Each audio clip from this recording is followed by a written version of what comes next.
Le 1er mai 2015, à Milan, sera lancée pour 6 mois une expo universelle avec comme sujet Nourrir la planète. Enjeu majeur.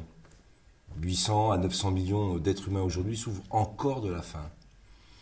Débat qui existe depuis le début de l'humanité. Et en même temps qui a, au fur et à mesure que les choses ont évolué, que l'agriculture s'est transformée, ont pris des formes nouvelles. Mais nourrir la planète, c'est un double défi en fait.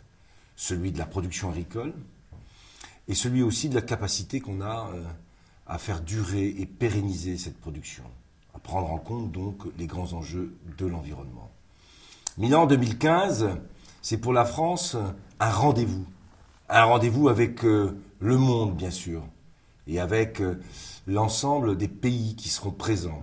C'est un rendez-vous pour faire passer un message, je l'ai dit, le défi alimentaire, le défi environnemental, et puis c'est surtout pour un grand pays agricole comme le nôtre, le rendez-vous de la promotion, de la diversité des produits agricoles, des produits alimentaires, de notre gastronomie, de tout ce qui fait d'ailleurs l'image de la France dans le monde, qui tourne autour de ces grands enjeux liés à la table et à l'agriculture. Ces défis, à la fois alimentaires et environnementaux, c'est des défis pour la jeunesse d'aujourd'hui et celle de notre pays. Ça sera pour cette jeunesse un rendez-vous encore plus fort que pour d'autres, parce qu'on y parle de l'avenir et on y parle des grands enjeux pour la planète. Donc autour de cette thématique de la jeunesse, il y aura une mobilisation et une détermination à faire passer un message des jeunes Français aux jeunes du monde. On a un rendez-vous et on a tout fait pour que son rendez-vous soit à la hauteur de l'ambition qu'est la nôtre. D'abord parce qu'on a choisi un pavillon en bois, avec des bois de France, avec une forme nouvelle et qui va sûrement interpeller tous ceux qui seront présents dans cette exposition universelle. C'est aussi un lieu d'échange, de discussion, de restauration, bien sûr, que tout le monde se rassure.